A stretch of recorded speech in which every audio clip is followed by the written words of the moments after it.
Hello, good evening. Thank you so much for taking the time out of your day to be a part of this. I'm Jen Boyd Lemming with the Tahoe Cedars Public Outreach Team. We'll get more into introductions in a second, but wanted to set up the procedure for or how we're going to run the meeting today. We ask that you all save questions till the end. We have a couple of slides from the team to go over. We are recording this so that it can be available on the website and that those who are not able to attend this evening have access to the information that we're sharing and discussing tonight. So we appreciate your time. And when we get to the question and answer section, we'll help run that, but we ask that you raise hands and we will unmute you because right now I believe everyone is muted. So I will let the team take over, but thank you. Appreciate your time.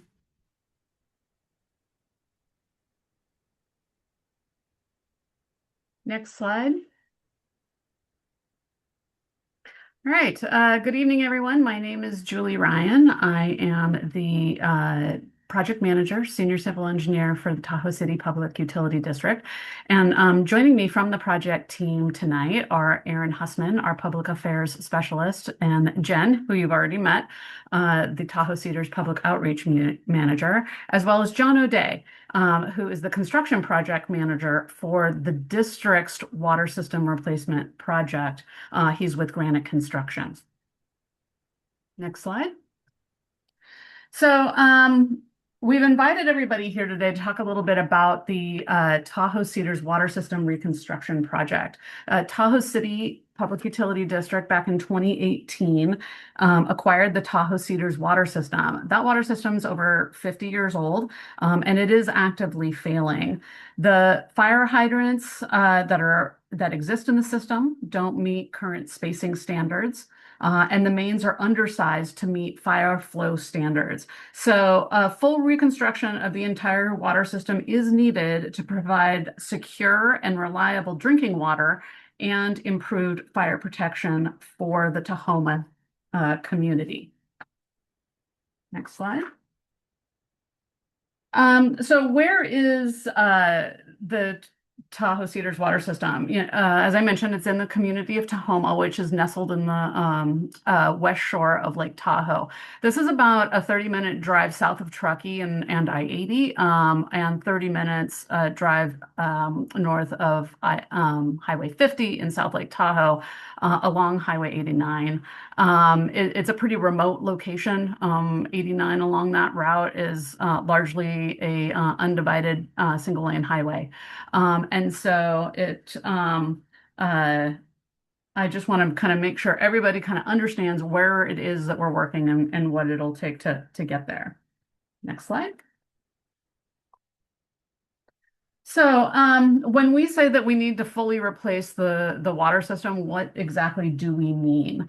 Well, Tahoe City Public Utility District has already partnered with Granite Construction and Dowell for engineering for the design and replacement of the water mains in the right-of-way within the entire neighborhood.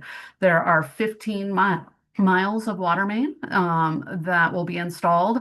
We're adding more than 100 new fire hydrants in the neighborhood, and we'll be installing around 1,200 water services and adding meters at most of those locations that don't currently have meters. So our work will be out in the roadway, working up to the property line. And then that's where the contractors that we have invited today would come in. I'm going to hand it over to Aaron now to talk to you a little about what is needed on the private properties in the neighborhood. Thanks, Julie. So again, my name is Aaron Hussman. I'm the Public Affairs Specialist for Tahoe City Public Utility District. And with this Tahoe Cedars project, as Julie mentioned, we're going to have about 1,200 customers that we're putting in new service connections and water meters for. And of those 1,200 customers, about 650 of those customers are currently served by back of lot water mains. So With this project, TCPUD will be abandoning in place those backyard water mains to build new water mains, service extensions, and water meters in the street, as Julie mentioned. But this does mean that property owners are going to be both physically and financially responsible for relocating their customer side water service line to connect to the new street side meter. And we'll talk through this presentation about what that might look like and how you as contractors can help accomplish that for these 650 customers that need to relocate their backyard water lines. As you can see on the map here, this is the overview of the Tahoe Cedars area in Tahoma.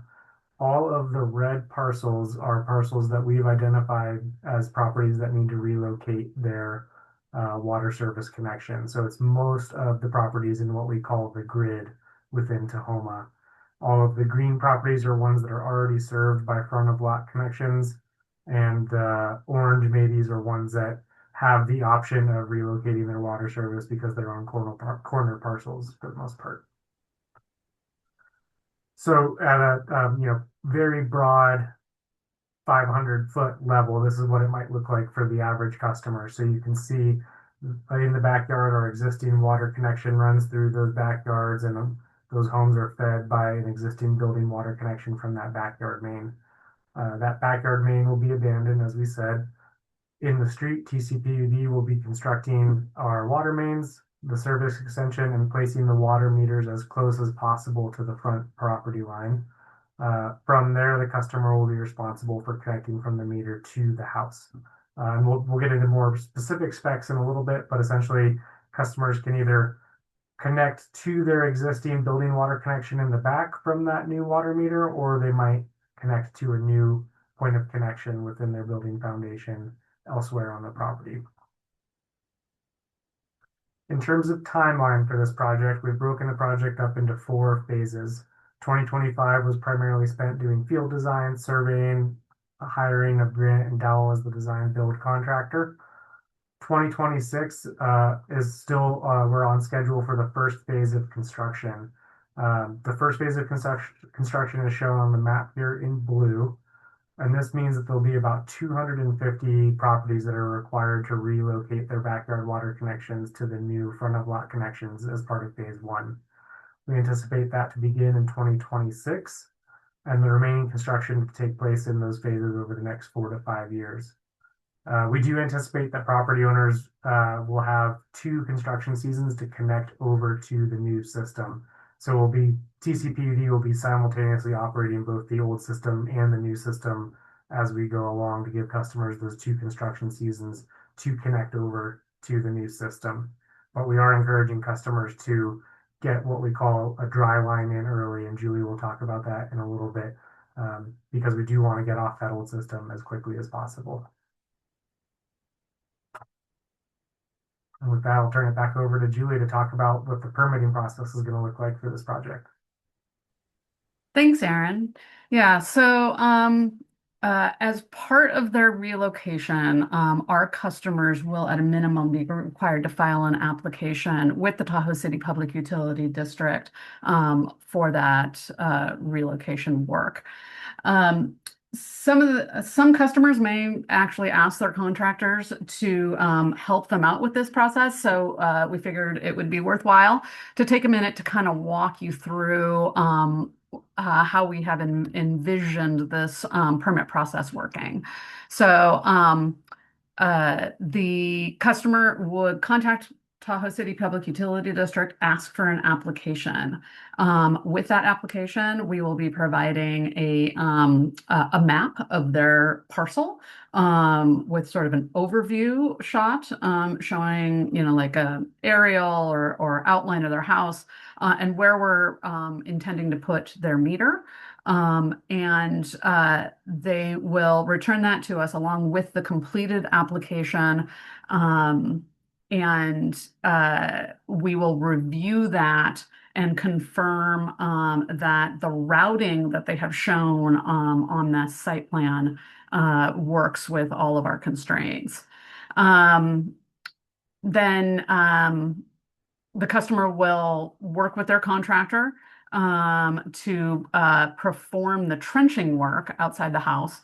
And so they'll hire a contractor, they'll get those utility markings down, they will dig the trench, and then they'll call Tahoe City PUD for an inspection. Now, if they're doing all this work before the water main is in place in the street, the meter is installed, and it's ready to connect, then there's going to be a lull in time until our project gets caught up. And so that would be considered a dry line installation because only the service line in the trench would be in place. And so once our new pipe is ready, we would reach out to the customer and let them know that it is ready. And the contractor can then be called back for the final testing of the service line, the tie-in of the service line out the foundation, and the abandonment of the old service back at the old main that will eventually be abandoned. So that's kind of the permitting process in a nutshell. And the development of these permit applications is a work in progress. Next slide. There's just a couple other things that I wanted to note about the permit process. There will be no fees associated with the TCPUD application. As I mentioned previously, we will be providing a site plan, something that looks kind of like this, that the customer and their contractor can work together to mark up to show the routing of their proposed service line to accompany their application. And then we are also working with the county to help streamline the process. If the work that the customer plans will not stop outside the foundation, but actually proceed under the foundation and tie into the building plumbing under the foundation, then we expect that the county will need to be involved in this application process. And then the last thing I would just want to note is that if to install the trench line from the street to the house, trees need to be removed. The tree removal would be a separate application that the customer would need to make. That would not be covered by the TCPUD application. Next slide. Okay, so getting a little bit into the details of what does the work entail. This is a page from our current dryline application packet that kind of shows you some of the options. Our standard installation would be one that proceeds from the property line at the street to the house at the location where the existing service line comes in. They would tie in to the existing service line just outside the foundation. And that's the most straightforward permitting and inspection process, is for that kind of standard installation. However, if there are obstacles en route from the meter location at the street to that current tie-in point, then the customer might choose to enter the structure at an alternate location, in which case they would be needing to bring the line under the foundation up into the crawl space and tie in to the building plumbing. And then another couple of just sort of vocabulary things. I mentioned a dry line previously. If a customer chooses to proceed soon, before the new water mains are in place, then that's what we call a dry line, and that would be a two-step installation. The service line from the street to the house going in first, and then a pause, and then once the water main is installed, circling back to do that inspection, tie-in, and abandonment. A wet line, on the other hand, that is a one-step installation because that meter is already in place. The main line is already in service, And so it can just happen in one shot. Service line installation, testing, tie-in, and abandonment. Next page. So this diagram just shows a really schematic profile of what a service line looks like.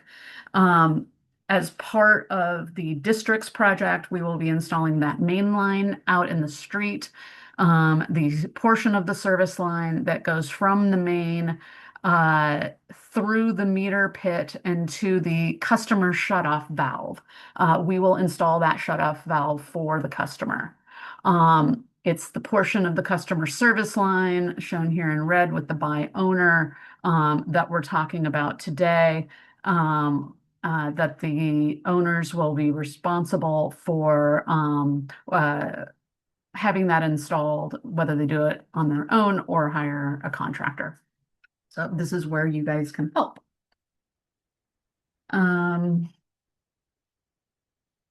The service line trench, we've got some information for you here. Our minimum depth to the service line is 30 inches to the top of pipe. The minimum service size is 1 inch.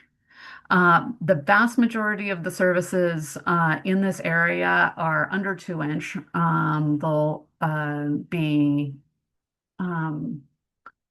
generally that 1 inch size. And so they will be HDPE with tracer wire or copper. Those are the two materials that are allowed by TCPUD's water ordinance.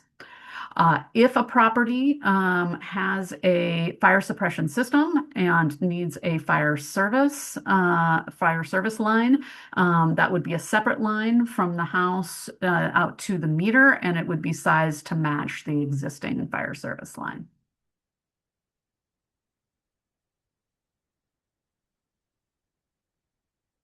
And finally, we do have some requirements for how that service line gets routed across the customer's property. We recommend that in digging this trench line that you stay a minimum of 5 feet from the sewer and 3 feet from the gas. However, we do understand that we have some limited constraints. These parcels are by and large only 50 feet wide and 125 feet deep. And so at a minimum, we are going to require 1 foot of separation from these other utilities if you can obtain a 12 inches of vertical clearance.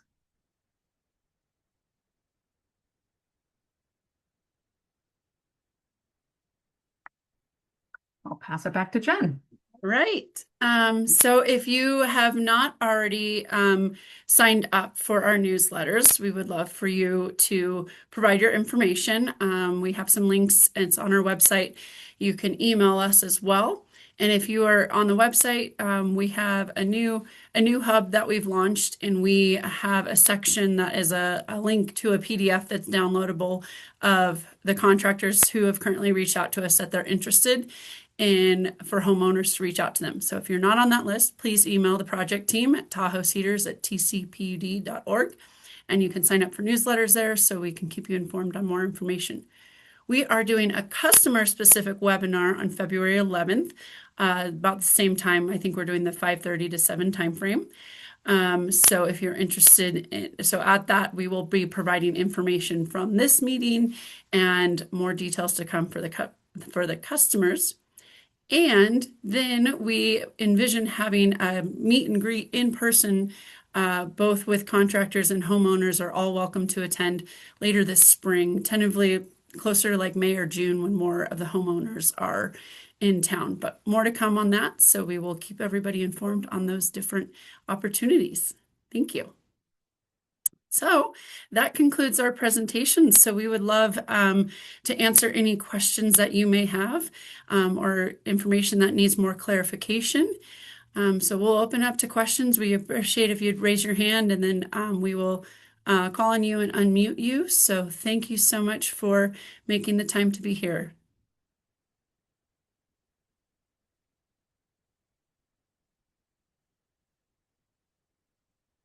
All right. Aaron, are you able to unmute them? There you go. Okay, great. Matthew, who it may not be Matthew. Hi, I'm Katie. I'm speaking for Matt today. Um, Great presentation. Thank you for inviting us. That was really informative. Are those maps of the parcels and what homes are placed in the different phases? Are those online on the website? The phasing maps, yes, we have a PDF of that currently on the website. It is ever evolving, and in the future, we will be adding a system where you can, a GIS map where you can type in an address and look. But Great, right now, it is a static PDF that is on the website that you can download. great. And then I do have one more question. About the dry line. So if a customer who's like in phase 3 chooses to get started on the program because they found a contractor, would the contractor put in the water line and then conduct the open trench inspection so they can backfill? Yes, exactly. Yeah, So okay, you dig the trench and place the line and call for inspection, and we would check all that out. And then you could backfill. And the details that we provide with the application show how we're asking the ends of that service line to be terminated, basically in like a G5 box at either end so that we can find it because it might be, a couple years later that okay. if they were in one of the later phases, it's still a few years out before the water line will be there to connect to. Yeah, great. And then one more question, thanks. Is there any grants available for homeowners? The district is working on financial assistance packages. And in fact, if you go to our website, you can listen to a presentation that was given at the board meeting this last Friday. It's a 4-hour video, so go towards the end. Thanks. Um, but And more to come in the next board meeting. So yeah, it's something Gotcha. that's actively being it's worked. actively being discussed. Yeah. Mhm. Oh, great. Thank you. That's all my questions. Thank you. Good questions. Thanks.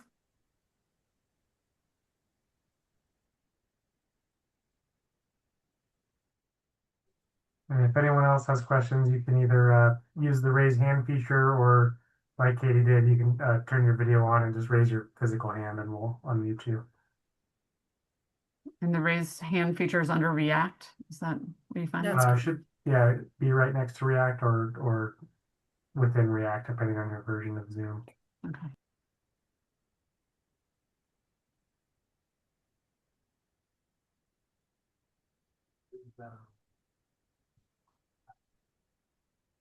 And if more questions come up, please don't hesitate to send an email to the project team, and we will answer the questions and get back to you as soon as possible. So as we move along, we know more questions will arise. So we're here to help. We want to make this project as seamless as possible for everyone involved. So that's why we're here and wanting to make this a very, very great, successful project in a timely manner too.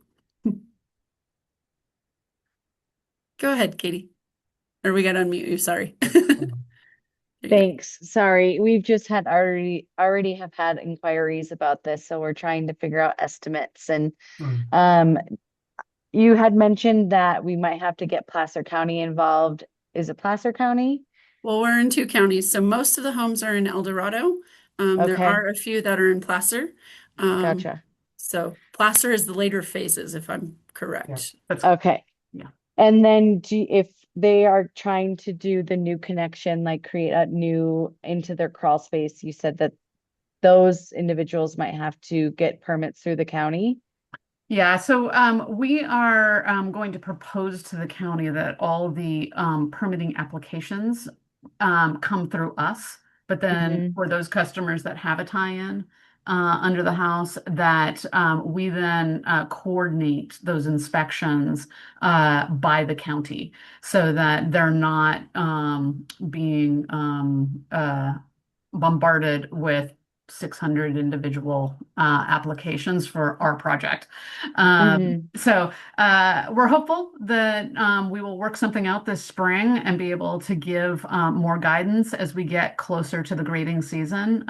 We're actively working on it now. Yeah, there'll be more to come on that.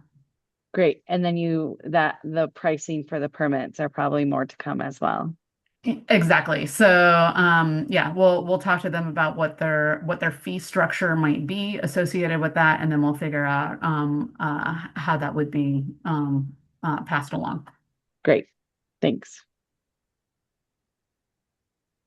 And just a quick, just to reiterate that TCPUD permits will be no fee for this project.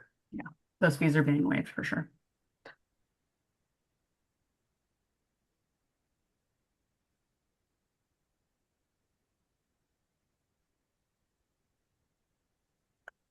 Well, Jen, Julie, and I will stay on until there's no one left. So thank you all so much for coming. You are free to go. This will be posted to the website as a recording. As Jen mentioned, we're happy to answer questions by email, but we'll stick around if anyone else has any questions.